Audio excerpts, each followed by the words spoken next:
All right, y'all, good morning. Today is my EX raid for Deoxys, and I've decided I'm gonna do a team of 6 Houndooms, and the 6 Houndooms are all gonna have dark moves. All right, so I'm setting up my party right now. I'm naming it DD Hounds. As I explained before, the DD for me is part of the nomenclature system that I use, in which I go by the moves. That way I can tell what moves they have. So you see I'm selecting 6 that say DDS, and then 2 sets of numbers. All right, I'm gonna go through all the Houndooms now. All right, so my first 4 Houndooms all have Snarl Crunch, and the last one has Snarl and FoulPlay. All right, I'm ready.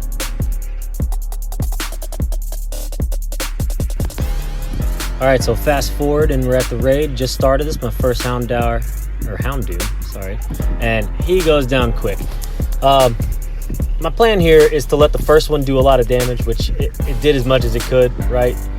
And then I've noticed with the timing, because I tried this earlier, that I can get off 2 crunches, and then he'll shoot a Zap Cannon. When he shoots the Zap Cannon is when I'm gonna dodge. So I just sat there and dodged enough to do another crunch or 2, and I just do repeat. Every 2 crunches, I can blast off a dodge, and then hopefully get missed by the Zap Cannon, and survive long enough that I will have to revive my Houndours, go again, and then hopefully kill him on the second go around. This guy hits harder than any other EX boss or any other boss out there. I think his attack stat is 414, which is higher than even Mewtwo. I think his is 390. All right, so my Houndooms, damn it, I keep calling them Houndours. My Houndooms keep getting annihilated here. I like the way Attack Forme Deoxys was designed. He's got those whip-like arms, all right, kind of like he's just a master, like Indiana Jones times 4, all right, with all the power of the psychic DNA beast monster alien from another universe would come in. Like, I don't know if I mentioned this earlier, but I knew he had Zap Cannon at the beginning of this, because when it recommended my party, it was all the rock Pokemon, like Rhyperior, Rhydon, Golem. So I came in already scared. It's raining in parts of North Carolina right now, but at the raid today, luckily, it's just cloudy. So he wasn't boosted as well. All right, so like I said, I would use a T-Tar army to follow up my Houndooms in the event that they didn't do so hot.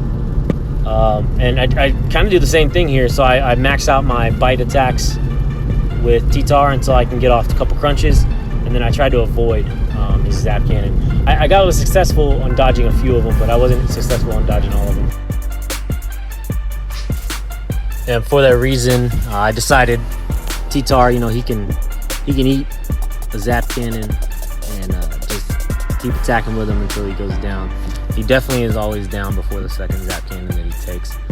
But I figured I needed to conserve my time, since I knew all 6 of my T-Tars were going to go down and I'd have to come back in again. I would quickly revive, which you'll see here shortly, and quickly revive, get back in the fight, and finish it as quick as I could. Yeah, so this T-Tar is my favorite. It's my first shiny I ever got, actually. Yeah, he goes down pretty quick. 1 Zap Cannon took his ass out. But you're still my boy. You're still my first shiny ever. So more power to you. And this is the final T-Tar here. He's my bite and FireBlast T-Tar. And there he goes. All right, so as you saw, I had about 80 seconds left. So I knew I didn't have a lot of time, so I went in, just revived all 6 of them, and didn't even max potion them, because I knew they'd go in, put in a few licks, and get out of there as quick as possible.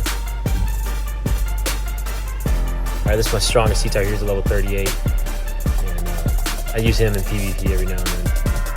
Don't tell the folks I battle all the time. I do have several Pokemon set up, not just 3 for PvP, so, but he's definitely one of my favorites.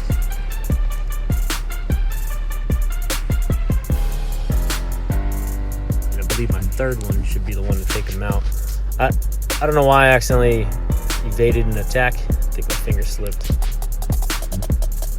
And I think he goes down about 20 seconds left. It's funny, he does his final bite. Just takes the biggest bite he can and takes him down right at 20 seconds.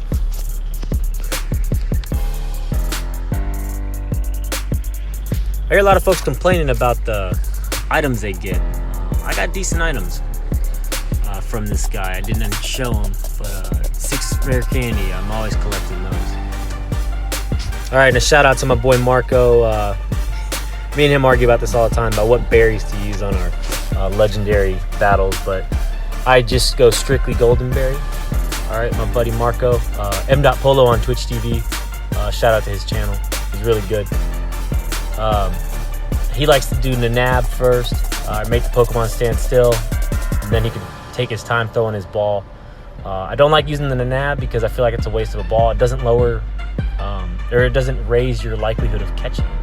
So I always use the golden berry. He'll throw a Nanab first, he'll miss that ball, and then he'll, while he's still stunned from the Nanab berry, he throws a golden berry and hopes to catch him every other time. To me, that's a waste of a ball every time you do it. So as you can see here, I go for the golden every time. I always go for the gold. All right, yeah, I like to wait until the circle is in the great size or less. I love to get excellence every time, but I know for a fact it's just not always possible. But I know it's always possible to get a great with a boss like Deoxys. And here, I think I'm gonna wait until it's right at excellent size, and then I'm gonna throw it like a little girl. Right here it goes. Yeah, out of habit, I go back to get the berry. I was out of frustration. I decided to just throw it while he was still jumping. Turned out to get a very lucky throw, perfect throw, and he stays down. So, like I said, golden berry trick is the best way to do it. All right, had fun. Hope you guys enjoy it. Rob Quazza, out.